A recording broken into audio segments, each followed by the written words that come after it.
Hello everyone, welcome to our channel Techavro. Hope you all are doing great. So today I'm going to show you how you can rename a video on iPhone. So it's very simple. We have very easy solution for you guys. So go to photos and pick a video. I'm going to choose this video, and on the bottom left corner you will see a share option. Tap on this and scroll down and tap save to files. From here, create a new folder, name is Holiday Park.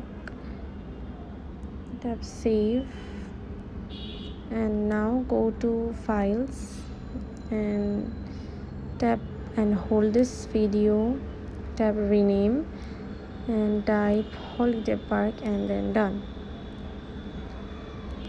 So this is how you can rename a video on iPhone. Thanks for watching. Hope this video helps you. Don't forget to subscribe to our channel and don't forget to hit the bell icon button.